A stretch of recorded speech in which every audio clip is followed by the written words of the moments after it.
Je suis un peu méchant, mais c'est ça, hein, c'est les Alliés libèrent et les Français passent derrière pour garder la maison. Alors, que va faire la France à ce moment-là? Que va faire Delattre? Parce qu'au fond, nous le disions tout à l'heure, il va profiter de ce flou qui règne autour des consignes américaines et anglaises. Donc de là, sous l'impulsion de Gaulle, sa théorie va être, grosso modo, à chaque fois qu'on nous laissera une place, on va essayer de l'agrandir. Donc quand on est au nord de Strasbourg, les Alliés nous accordent un tout petit bout de frontière qui fait une dizaine de kilomètres. Il va se débrouiller pour que ça en fasse une trentaine, pour avoir une plus grande emprise sur la frontière. C'est son expression, il faut que le front se termine en trombone plutôt qu'en sifflet. Ensuite, l'étape suivante, il va falloir avoir un meilleur morceau de Rhin pour pouvoir traverser le Rhin en meilleur endroit. Donc il va également grignoter un peu la zone au nord. Ensuite, une fois qu'on aura traversé le Rhin, ça va consister, alors qu'on avait une toute petite zone, une petite poche d'une trentaine de kilomètres, ça va consister à élargir sur la gauche, élargir vers le sud. On ne voulait pas de nous à Stuttgart, bon, on va quand même prendre Stuttgart. On ne voulait pas de nous à Ulm, on va prendre Ulm quand même. À l'origine, on voulait pas de nous en Autriche, ben on va quand même rentrer en Autriche. Donc à chaque fois, c'est du grignotage, c'est de l'exaspération côté américaine. De là qu'il a véritablement, c'est, je dirais, le bon aspect de sa personnalité. Il a un talent de conviction et certainement d'exaspération qui est assez unique. Est-ce un bon diplomate? Ah, quand on lit les textes officiels, oui. Quand on lit les carnets tenus par les généraux américains de l'époque, ils sont tous stupéfaits par son savoir-faire, l'aspect une fois de plus très théâtral, un peu français, négociateur, mais ça les exaspère profondément. Ils ne supportent pas ça. Une fois de plus, l'US Army, c'est pragmatisme et discipline. Donc un général qui soit français ou américain, il doit se taire et appliquer les ordres. Donc ça les exaspère complètement. Mais il y a la part gouvernementale et politique qui va dicter finalement la décision finale. C'est peut-être le plus grand paradoxe, au fond, ce militaire qui désobéit. Oui, oui, alors ça, les Américains ils ne comprennent pas. Mais bon, ils ont déjà eu ça un petit peu en Italie. Mais Juin avait quand même des talents, pour le coup, bien plus diplomates. Il était bien plus proche des Américains. Ensuite, les Américains ont éprouvé ça avec Leclerc. La conquête de Paris et Strasbourg sont également à l'origine de désobéissance. Et ils tombent sur Delattre qui leur fait à peu près tout. Il leur fait avaler les pires couleurs. Ils ne comprennent pas, mais bon, ils sont finalement assez indulgents puisqu'ils voient bien que le résultat est quand même assez fantastique. Alors plus concrètement, nous sommes près du Rhin et en face des troupes françaises, de l'autre côté du Rhin, il y a la ligne Siegfried et cette ligne, au fond, est une opportunité pour la France parce qu'il s'agit de la contourner. Il ne s'agit pas d'y faire face. Alors, la ligne Siegfried a un dessin un petit peu particulier. Au nord de Strasbourg, elle suit la Lauter. Et puis ensuite, de l'autre côté du Rhin, il y a une espèce de bourgeon qu'en effet, il va falloir contourner. Alors, le grand mérite français, ça va être d'enfoncer tout ça allègrement, avec des troupes fantastiques, qui sont les goumiers, les tirailleurs. Ils vont faire véritablement une brèche fantastique. Et de l'autre côté du Rhin, ils vont s'enfoncer de centaines de kilomètres en quelques jours. Mais ils font face à la ligne Siegfried, donc. Au nord de Strasbourg, oui, oui, vous avez ce qu'on a appelé les dents de dragon. Enfin, ce sont des espèces de gros blocs pyramidaux en béton. Vous avez une série de casemates, de blocos, qui sont le long de la Lauter. Donc, c'est véritablement au nord de Strasbourg. Et puis, vous avez un bout de ligne Siegfried qui est de l'autre côté du Rhin, mais que les Français vont essayer de contourner en montant beaucoup plus au nord. Alors, les Américains, eux, sont partis depuis 15 jours environ. À peu près, oui. L'opération s'appelle Undertone, Oui. c'est-à-dire faible ton. Quelle est la position américaine à ce moment-là? Vis-à-vis des Français Oui, oui, oui. C'est-à-dire militairement, bon, la France est toujours en retrait. Oui, oui. C'est une fois de plus, c'est du pragmatisme. Les Américains voient les Français au bord du Rhin. Il faut quand même quelqu'un pour garder le Rhin. On ne sait jamais si les Allemands, par le plus grand des hasards, avaient envie de repasser sur la rive gauche. Il faut des gardiens du Rhin. Donc ils voient les Français à cet endroit-là. Ils se disent, ils sont très bien là, donc on va les laisser là.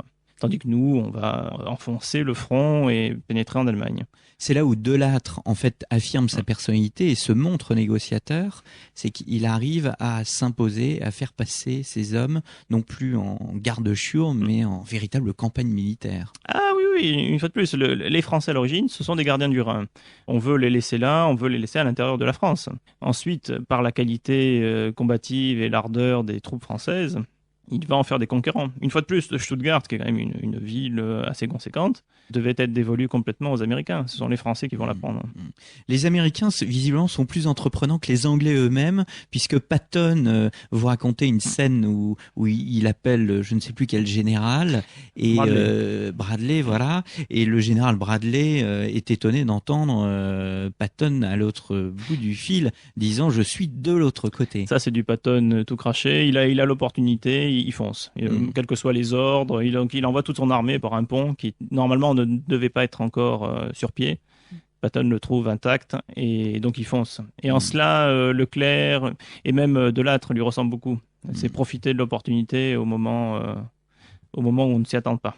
Montgomery, lui, l'anglais, est beaucoup plus prudent. Il réunit ses 26 divisions. C'est ce qu'on a beaucoup reproché à Montgomery, mais que depuis quasiment il a la main, c'est-à-dire précaution maximale. Il fait toujours précéder ses opérations de X jours de bombardement, de parachute. Alors, au moment de la traversée du Rhin, Montgomery introduit cette donnée supplémentaire. Il veut faire parachuter des divisions en plein jour, ce qui a été le plus grand effroi des Américains. Ça a produit des pertes assez considérables, mais c'est la théorie de Montgomery. On ne fait jamais une opération sans tapis de bombe, préparation maximale.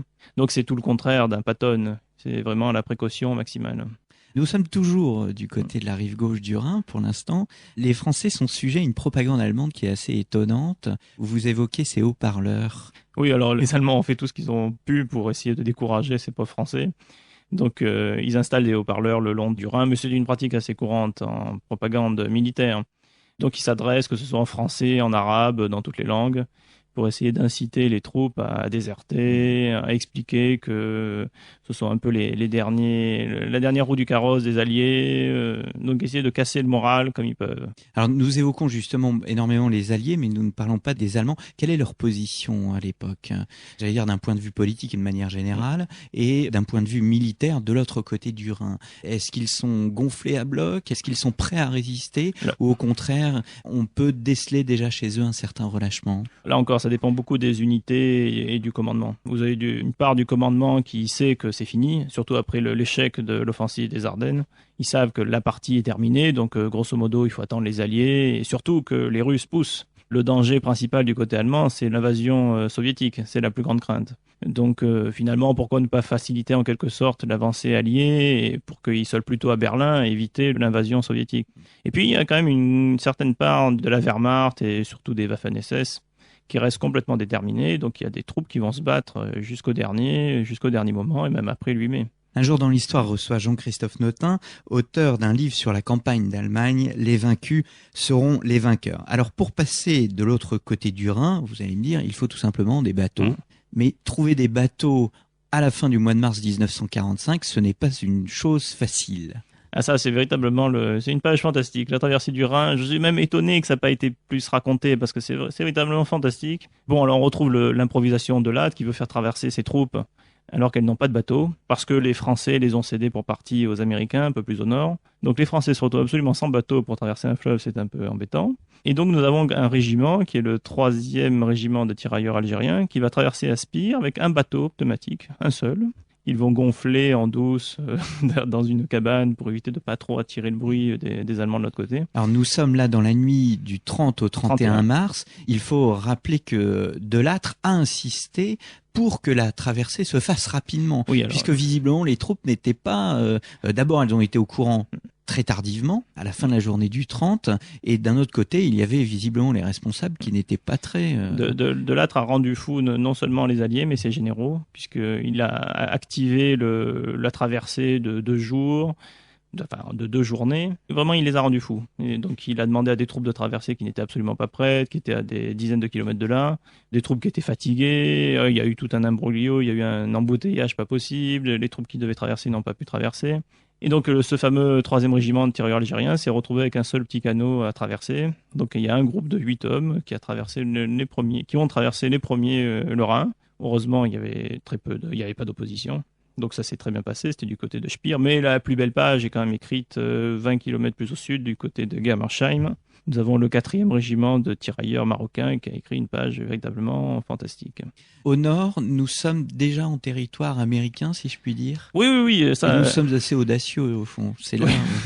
Une fois de plus, quand les Français traversent la frontière allemande, ils se retrouvaient avec un tout petit morceau de Rhin et la rive droite de ce côté-ci était complètement, c'était atroce, un dénivelé pas possible, des blockhaus tous les 20 mètres. Donc Delattre est allé voir les Américains en leur disant grosso modo, vous me donnez 20 km encore plus au nord. Les Américains sont assez gentils, ils nous le cèdent. Et donc, c'est ce qui a permis cette traversée. De ce côté-ci, la rive droite était un peu plus hospitalière. Cette traversée, vous évoquiez un passage au nord, un passage au sud. Elle se fait dans le temps. Elle se fait en combien de temps, justement? Alors, ça commence, le 3e régiment algérien, il doit commencer dans la nuit du 30 au 31, vers 2 heures du matin. Le 4e marocain, donc 20 km au sud, devait passer à peu près vers 4-5 heures. Et alors là, il y a toute une succession de malheurs dans le timing, dans le bombardement, dans la préparation de la zone, dans tout. Nous avons une pauvre compagnie emmenée par un lieutenant de Lille qui se retrouve complètement perdu au milieu du Rhin. Finalement, c'est une autre compagnie, enfin une autre section qui traverse. Et dans des conditions abominables, il y a eu un certain nombre de tués. Le génie absolument fantastique qui avait permis la traversée du Rhin. Et une opposition qui était farouche. Il a fallu donc ça a commencé donc vers 4 heures du matin. On peut dire que du côté du 4e marocain, ça ne s'est pas terminé avant 5-6 heures l'après-midi. Vous évoquez dans votre livre le courant du Rhin. Il y a un très fort courant, je ne sais plus combien de mètres par seconde, mais c'est un paramètre qu'il faut prendre en compte. Le courant, une fois de plus, comme Delattre a tout anticipé, la zone n'a pas été repérée, donc il y a cette fameuse compagnie qui se retrouve en plein milieu du Rhin en croyant avoir atteint la rive droite, alors qu'en fait elle est sur une île. Et donc il n'y a pas de résistance sur l'île. Il y a personne. Les pauvres, ils se retrouvent seuls. Ils croient vraiment s'enfoncer en territoire allemand. Ils se retrouvent face à de l'eau. Et ils voient donc les premiers obus éclater de l'autre rive. Les mitrailleuses commencer à se déchaîner. Et eux qui sont au milieu, plantés, à ne rien pouvoir faire. Le génie qui les a complètement oubliés. Et ça a donné lieu à bien entendu, une féroce engueulade de Delattre. Il lui a donné un prétexte pour taper sur le 4e marocain, puis sur la 2e division.